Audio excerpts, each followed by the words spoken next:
en Europe d'abord et ensuite en France pour M. Bougnoux. Le panorama en Europe des jeux en ligne, qu'est-ce que ça donne aujourd'hui? Ça donne que c'est la première fois qu'on fait ce genre d'événement en France sans avoir peur d'être mis en prison par la police. C'est déjà une bonne nouvelle. Je dis ça mais sans ironie parce que c'était le cas il y a encore pas très longtemps. C'est une industrie qui est sortie des ténèbres il y a très peu de temps. La France fait partie des quelques États européens qui ont décidé de réguler, donc de prendre une législation sur le jeu en ligne. C'était pas le cas il y a encore 6 mois.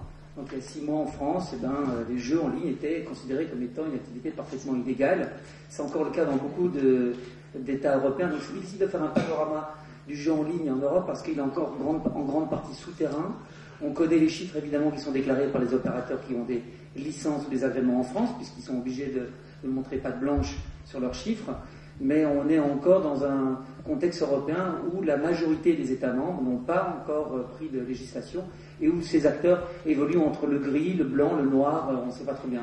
Ces chiffres en quelques mots ou en quelques chiffres, qu'est-ce que ça donne au niveau de l'Europe, au niveau mondial, au niveau de la France? J'ai 14 chiffres à vous donner qui sont tous exactement différents. Donc on parle de 1 milliard d'euros. On parle parfois de 10 milliards d'euros. Le problème, c'est qu'il y a une grande partie de l'industrie qui n'est pas... qui sort de la zone noire, qui est dans zone grise, voilà. Qui arrive péniblement et lentement dans la zone blanche. Monsieur Bougnoux, au niveau de la France, comment est-ce qu'on peut dresser un petit tableau de ce secteur qui est tout nouveau, en fait, au niveau légal, en tout cas? Alors, je crois que la première chose, c'est de parler un petit peu du calendrier et de rappeler que, comme le soulignait Maître Verbiste, on est dans une industrie qui est rentrée dans un cadre légal de manière extrêmement récente, puisque tout le cadre réglementaire date de 2010, de cette année. Initialement, en 2003, la Cour de justice européenne avait fait bouger un peu les réglementations nationales, essentiellement italiennes, et puis il y a eu un espèce d'effet de domino à travers l'Europe, et on a eu en mars 2008 une annonce du gouvernement comme quoi il y aura une évolution réglementaire, et plus récemment en mai 2010, une loi qui a été votée et qui a permis d'obtenir pour certains opérateurs qui avaient tout bien fait comme il fallait, des agréments qui leur permettent aujourd'hui, de manière tout à fait légale, d'exercer l'activité d'opérateur de jeux en ligne en France avec des internautes français. Donc ça veut dire que si on envoie un CV, par exemple, à un opérateur de jeux en ligne en France, on ne risque pas d'aller en prison ou d'être repéré par la CIA, c'est légal, on peut, ça pignon sur rue, c'est un secteur qui est blanchi, entre guillemets, aujourd'hui. Alors, je pense que Maître Verbiste sera beaucoup plus pertinent pour parler du sujet, mais c'est vrai que... Les termes blanchis, ils ne vont pas trop aimer. Hein. Non, je le retire. C'est quand même des casinos en ligne. Hein. Je parlais des jeux en ligne qui étaient illégaux avant ces fameux agréments, justement. Alors, les salariés n'ont jamais été poursuivis, ni même les internautes français qui jouaient sur des sites ou qui jouent encore sur des sites illégaux. Ce sont les mandataires sociaux des sociétés incriminées qui ont parfois eu quelques surprises au passage de frontières. Ça se traduisait comment, par exemple? Quelques heures ou quelques jours de prison, des grosses amendes, des accords avec des juges d'instruction. Donc ça c'est fini, c'est un secteur aujourd'hui... Alors c'est fini, non, parce qu'on a trois catégories. On a le marché blanc, si on regarde la situation française, avec des sites internet qui sont en .fr, qui ont l'agrément de l'ARJEL, de l'autorité de régulation des jeux en ligne, qui ont présenté des dossiers entre 5 000 et 10 000 pages. Alors il y a quelques spécialistes dans la salle du secteur qui connaissent bien cette partie technique en particulier. Nous on a accompagné une quinzaine d'opérateurs dans ce processus. On a une zone grise avec des gens qui sont par exemple basés à Malte ou à Gibraltar, qui eux s'appuient sur un cadre européen, mais qui dans les faits sont plutôt légaux dans certains pays, mais qui ne le sont pas en France. Et puis on a des sites un peu farfelus qui eux ne présentent absolument pas les joueurs. Vous avez parlé de sites farfelus, il y a quelques incongruités aussi dans ce secteur. Je crois, Maître Verbiste, vous pouvez nous en dire quelques mots. C'est toujours intéressant de voir un petit peu quelles sont les bizarreries d'un secteur. C'est là qu'il y a des opportunités. Souvent, c'est là qu'on peut, trouver des pistes intéressantes. Qu'est-ce que vous avez remarqué comme incongruité dans le secteur des jeux en ligne en France, en tout cas? Il faut pas imaginer que toute la réforme est incongrue. Elle est d'abord la bienvenue. C'est assez que la France a fait, comme l'Italie l'avait expérimenté 2-3 ans avant. Ce sont des processus qui sont très nouveaux au niveau technique, au niveau fiscaux, ça bouscule beaucoup de choses. Donc forcément, on y va à tâtons, on essaye par essai-erreur. Alors, ce qui pour le moment pose problème, c'est essentiellement la fiscalité. C'est une fiscalité qui est absolument écrasante. Elle l'est surtout parce qu'elle est basée sur le chiffre d'affaires des sites et pas leur produit brut des jeux. Un casino en dur en France, il est taxé sur le produit brut des jeux, c'est-à-dire ce que le joueur mise, paye, moins ce qu'il reçoit et ce qu'il gagne. Et ce qui constitue en fait le vrai chiffre d'affaires du casino. Donc il encaisse 100 et il reverse 80, il reste 20 dans la poche du casino, il est taxé là-dessus. Là-dessus qui est taxé. Voilà. Tandis qu'en l'occurrence, pour le jeu en ligne, c'est le chiffre d'affaires du casino en ligne, si vous voulez, du site, voilà, qui est taxé sans tenir compte des gains des joueurs. Ce qu'en fait le site paye lui-même, ou rétrocède lui-même aux joueurs. Donc c'est un faux chiffre d'affaires. Donc ça pose déjà un gros problème. L'assiette est énorme en fait, c'est ça.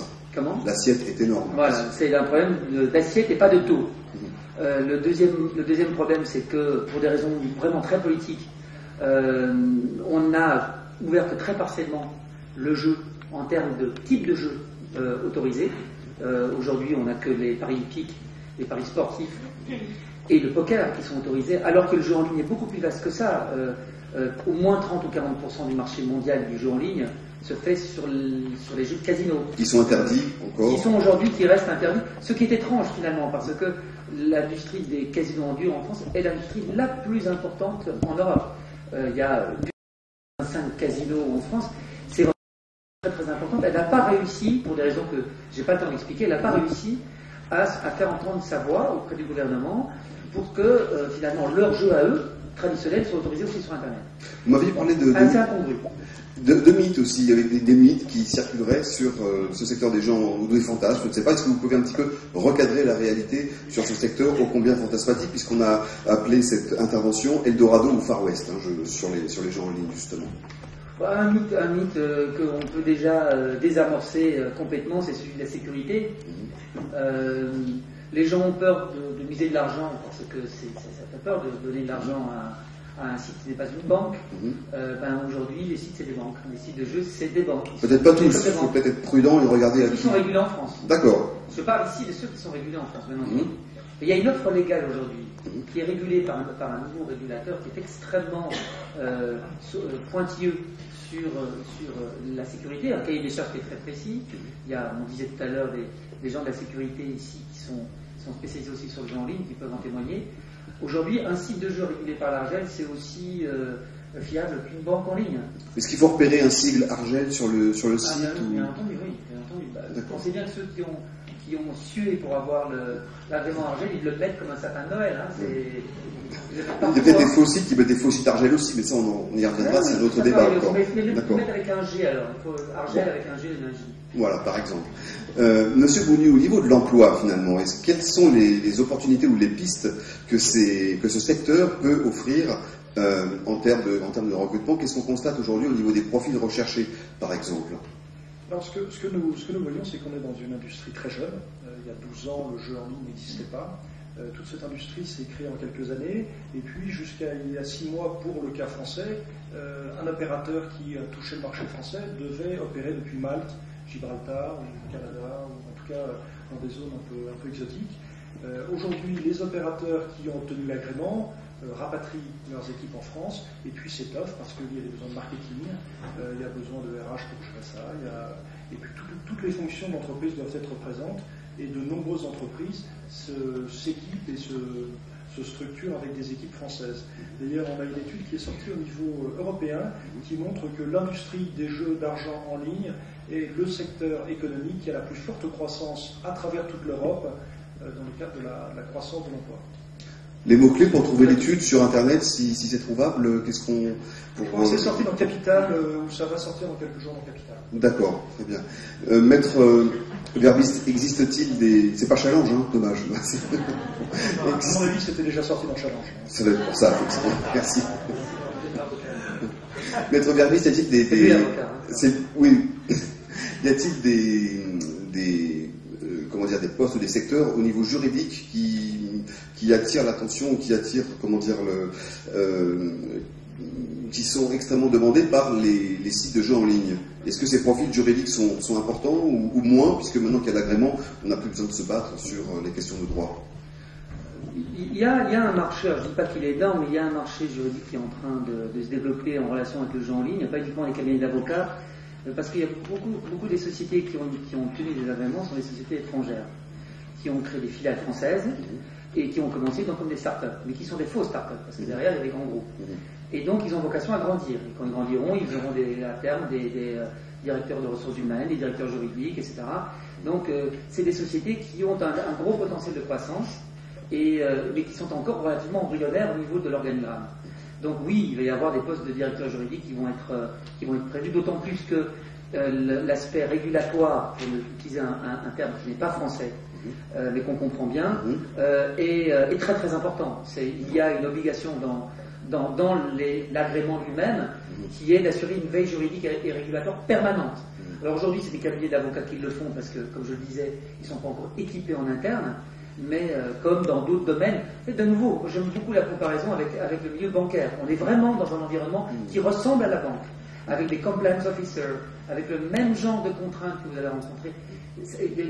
Même au niveau des directives européennes anti-blanchiment, on s'applique aussi à cette activité.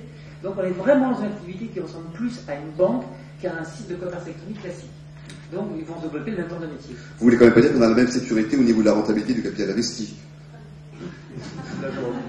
D'accord. Très bien. Pour résumer en 3 points sur l'emploi, petit 1, rapatriement des emplois de l'étranger, de Malte, etc. vers la France. Petit 2, secteur du genre, une entreprise comme une autre avec des besoins en marketing, RH, etc.